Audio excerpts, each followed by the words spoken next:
નમસ્કાર મિત્રો, કેમ છો? મજામાં ને? આપ સૌ કુશળ હશો. આપ સર્વને ઉત્તરાયણની શુભકામનાઓ. તો મિત્રો, આજે વિડીયો કરી રહી છું. એ 14 તારીખે છે. કદાચ તમને 15 તારીખે પણ આપી શકું, બરાબર ને? 15 તારીખે ઉત્તરાયણ તો છે જ ને. ચાલો, આજે થઈ ગયા છીએ તૈયાર.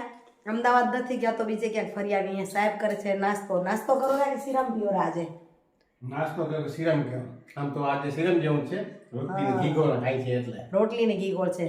બાજરાનો રોટલો ને હોય તો શ્રીરામ આજે રોટલી સાથે ચા સાથે રોટલી ક્યાં ખાય ને એને કહેવાનું નાસ્તો કરે છે, ને ઘી ગોળ ને રોટલી ખાય ને કહેવાનું શિરામણ પીએ છે. હે, બધા શિરામણ પીએ છે એમ કેમ કહેતા હશે? શિરામણ ખાતા હોય તો એમ કે ખાય છે એમ નથી.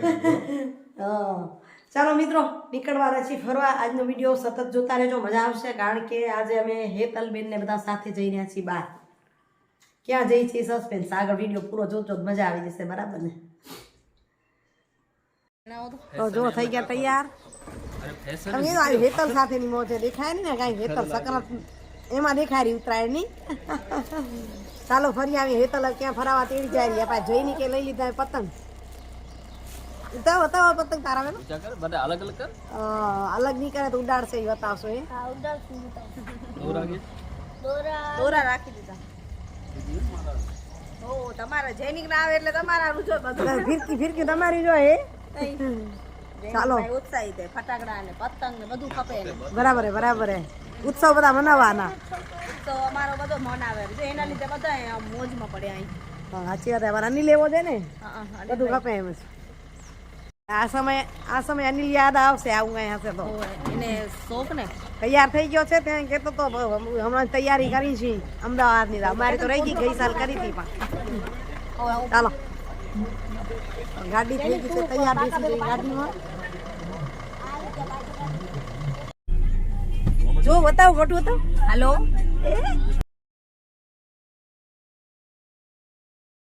ઈમાન બતાવવા માટે જ આપણે આગળ કર્યો. પહોંચ્યો છે ને.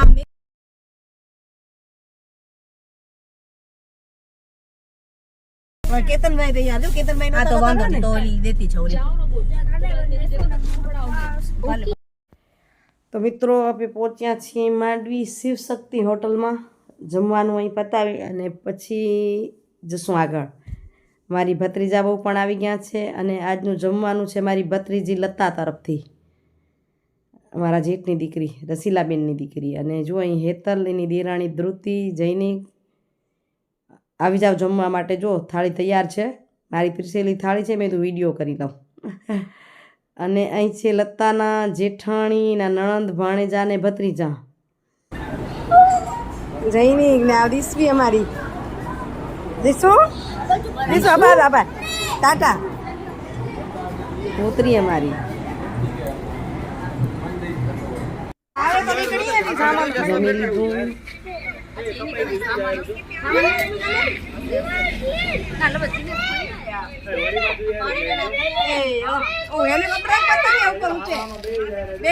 હેલિકોપ્ટર દેખાય. પ્લેન ગેરો જો. ચાલો દરિયાની મોજ કરવા, ઉત્તરાયણ જોવા. મિત્રો, તો અત્યારે 3:30 થયા છે, પણ અમે અહીં પહોંચી આવ્યા હતા 1:30 વાગે ધોમ તડકામાં. એટલે થોડોક આરામ કર્યો. મસ્ત છાંયો એક જગ્યાએ મળી ગયો હતો. અને હવે તમને માંડવીના દરિયાની, માંડવી બીચની મોજ કરાવું છું. જુઓ કેટલું રમણીય સ્થળ. એક સમય અહીંયા વેરાન લાગતો હતો. અહીંયા આવી તો ધૂળ ઉડતી હોય, ધૂળની ડમરીઓ સિવાય કાંઈ ન હોય, લોકો તો દેખાય જ નહીં. એની જગ્યાએ આજ માંડવીનો બીચે મેળો જામેલો હોય છે. નવા વર્ષને દિવસે આવો કે મકર સંક્રાંતિને દિવસે આવો કે ગમે ત્યારે આવો, દેખાય છે બોટમાં. આવી બોટો પણ ઘણી છે અહીંયા રમવા માટે અને ફરવા માટે. હિંમત હોય તો મેં બેસવા જવાય, બરાબર ને? અને ઘણું બધું રમવાનું, બેસવાનું, ગાડીઓ, આવા ઊંટ. આજે ઘોડા મેં બહુ ના દીઠા, ઊંટ ઘણા દીઠા.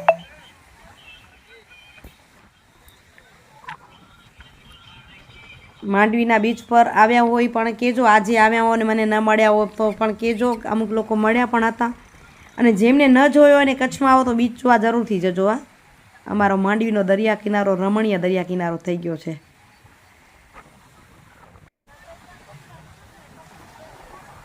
અહીં હેતલ અને ધ્રુતિ લતા અને એ જરાક આગળ નીકળી ગયું અમારાથી. હું ને રસીલાબા જરાક પાછળ નીકળ્યા. આવી કીધું પાછળ પાછળ જતા નથી, આગળ એ લોકો વળી કંઈક હતું કટલેરી જેવું, ખરીદી નહીં કરે તો જોવા તો જશે. પણ અહીં જો આવી બોટો પણ છે, આવી ગાડીઓ ઘણી બધી છે.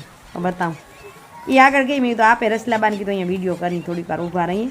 અહીંયા ચૂચું ચૂચું અવાજ આવે છે ને તમને, એ બધું વેચવાવાળા હતા, બધી વસ્તુ રમકડા. અરે મસ્તીમાં માણસ હતો, તમને બતાવું આગળ. જોઈએ તો એની મસ્તીમાં સરસ મોજ કરાવતો હતો બધાને. લોકો વેચાતી વસ્તુ જ્યારે લેશે ત્યારે પણ એ દેખાયા ભાઈ. જુઓ આજુબાજુ જોવાવાળાને મનોરંજન થઈ રહેતું હતું. દરિયાઈ મોજ. દરિયાના બેટમાં રહેતી, પ્રભુનું નામ લેતી હું, દરિયાની માછલી. તો માછલી તો ભલે દરિયામાં હોય. અને આ જો આ બોટ કેટલી સ્પીડથી આવેલે ચાલે છે. મને બેસવાનું કંઈક બંધ થાય ક્યારેક હિંમત કરું, પણ આજે તો ન જ કરું, કારણ કે ઠંડામાં આપણે તો ઠંડી લાગે, પલળી જવાય. પલળી જઈએ એવું કામ મજા ના આવે મને. ઉનાળો હોય તો નાહવાની મોજ કરું. અને નાળિયેરવાળાને ખૂબ સરસ હતા હમણાં. નાળિયેરની લૂમે લૂમ હતી, કારણ કે બીજા ઠંડા પીણા ખૂબ ઓછા ચાલે. નાળિયેર ને મકાઈ ડોડા અને ચણા ચટપટી અને બીજી ખાણીપીણી ઘણી બધી હતી, પણ હું ખાણીપીણી બાજુ આગળ ન ગઈ. જો અહીં ગાડીની મોજ લેવાના છે. એક સવારીના 50 રૂપિયા. અને ફેરવે સેલ્ફ ડ્રાઇવિંગ આવડતું હોય તો પણ કરવા દે.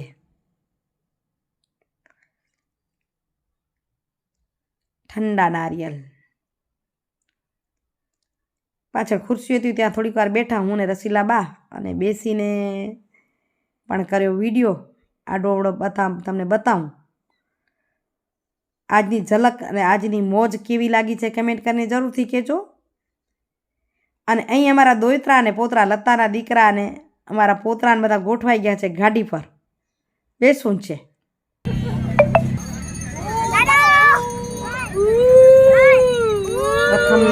મજા આવે રી મજા. ગાડી મજા આવી. નિવાન સૌથી આગળ. આમાં જો આપા આમાં ફોટો પાડ એ સેમાં બેવું એવું એની વાત સેમાં બેવું એ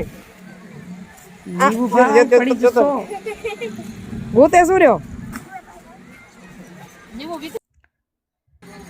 ચાલો નિવાન રમાડતા હવે કરી છે તૈયારી ઘર બાજુ જવાની, કારણ કે એકાદ કલાકનો દિવસ માંડ રહ્યો હશે ને આગળ ટ્રાફિક છે, જામ એવા સમાચાર છે, એટલે પગે પગે નીકળશું. ગાડી ઘણી દૂર ઊભી રાખ્યું છે, કારણ કે આ ટ્રાફિક પર નીકળશે એની બપોરે જ ખબર હતી. ચાલો હવે નીકળી છીએ ઘર બાજુ. હવે આજે વિડીયો થશે તો ઘરે જઈને કરશું. રસ્તામાં નાસ્તાનો થયો તો થયો, નહીં તો કાલે મળશું તમને. નમસ્કાર મિત્રો. પરમ દિવસે દરિયાની મોજ કરી આવ્યા ને પછી વિડીયો થયો નહીં. નથી થયો એનું કારણ દેખાય સામે.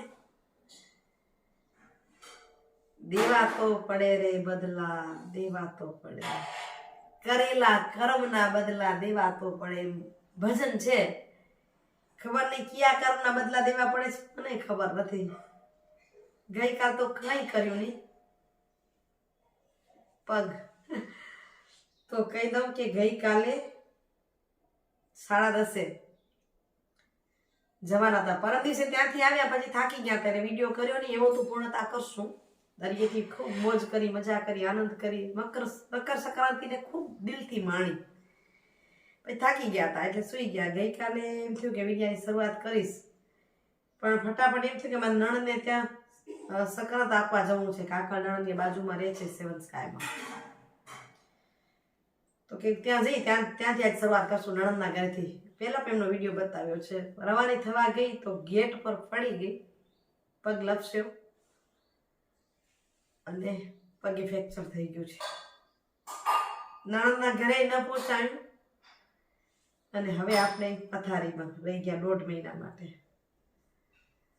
ડોક્ટરે કીધું છે 1.5 મહિના માટે, એટલે મનથી મજબૂત છું. મને લાગે છે હું જલ્દી સાજી થઈ જઈશ. તો ગઈકાલ તો બહુ પીડા હતી. દવાખાને ગયા, આ કરાવ્યું, એટલે આખો દિવસ નીકળી ગયો. સાંજે બેઠી હતી, વિચાર કરતો હતો કે વિડીયો કરવો ખપે, પણ એટલી તાકાત નહોતી કે વિડીયો થઈ શકે. બરાબર ને? આવું છે માણસ ક્યારે પડી જાય કઈ રીતે ક્યાંથી પડે એ જ નક્કી ને તો પડે પડ્યા કે જિંદગીમાં કઈ રીતે આગળ વધે ને પડે નક્કી ન હોય તો હવે એના પર એક તમને સુવિચાર આજનો નથી આવ્યો તો સુવિચાર લઈ લો આજે સારું છે સવારના 8 જ વાગ્યા છે પણ હવે કામ તો હું કંઈ કરી શકતી નથી અપાહિત છું સમજો ને મારા કામ માટે પણ કોકને કહું છું હાલો તેડી હાલો બાથરૂમમાં આવું કામ થઈ ગયું છે તો એના પર આપણે સુવિચાર કહીએ ને કે ઘણા લોકો એમ સમજતા હોય છે કે આપણને કોઈની જરૂર નથી આપણે બરાબર છીએ હું એટલે કોણ કોઈની જરૂર નહીં બરાબર ને પણ જરૂરતના સમયે કોઈ નથી મળતું ને ત્યારે સમજાય છે કે આપણે ખોટું સમજતા હતા સાજા સારા થયા હોય પોતાના હાથમાં પૈસા ટકા હોય બધું જ હોય ત્યારે એમ સમજે કે આપણે કોઈની જરૂરત નથી પણ આવી જરૂરત ઊભી થાય ને જ્યારે કોઈ ન મળે ને ત્યારે ખબર પડે કે જરૂરતના સમયે આપણે ખોટું સમજતા હતા જોકે મને તો બધા મળી ગયા હતા કારણ કે હેતલે જ કીધું કાકી હેલો તને મૂકી દઉં ફઈના ઘરે પછી બાને તેડવા આવીશ રસીલા બાને ત્યાં સુધી હું પડી એમને જ ઉપાડીને એમને જ ઘરમાં મને બેસાડી દવાખાનેથી આવ્યા તો એ જ પૂછા કરતા હતા હમણાં સુધી અને હવે એ જ સુવિચારે આગળ લઈ જઈ તો સુવિચાર બીજો છે પણ અર્થ એને લગતો છે એટલે આ બધું કરવા પછી મગજમાં જો ફરીથી શરૂઆત કરવી પડે ને તો જરાય ગભરાશો નહીં કોઈ પણ કાર્યની શરૂઆત કરવી પડે ફરીથી તો ગભરાશો નહીં કારણ કે આ વખતેની જે શરૂઆત છે ને એ શૂન્યથી નહીં અનુભવથી થશે કે અનુભવો ઘણા બધા મળશે ઘરે બેઠા બેઠા અનુભવ મેળવશું બરાબર ને મિત્રો હવે વિડીયોનો એન્ડિંગ કરી અને બેઠી છું તો એડિટિંગ કરીશ અને તમારી સામે આ વિડીયો મૂકીશ પરમ દિવસની મોજને મૂકીને છેવટે આપશું આજનો વિડીયો કેવો લાગ્યો એ કમેન્ટ કરીને જરૂરથી કહેજો અને અમને તમે અમારા માટે શુભકામનાઓ વરસાવજો અમે જલ્દી સાજા થઈ જલ્દી પાછા હરતા ફરતા ને રમતા લોકો સાથે મળતા થઈ જઈ તમને હું કદાચ બેઠા બેઠા પણ મળતી રહીશ સ્વીકારશો ને બધું નહીં થાય તો કંઈ નહીં કંઈ સુવિચાર કંઈ ભજન પણ મળશું તમને ચોક્કસ અને આશા રાખીશ કે એ વિડીયોને શેર કરી મને તમે પ્રોત્સાહિત કરી આગળ ને આગળ હું તમને મળતી રહું એવી આશા સાથે અહીં વિડીયો પૂર્ણ કરીએ ધન્યવાદ મિત્રો આવજો બાય બાય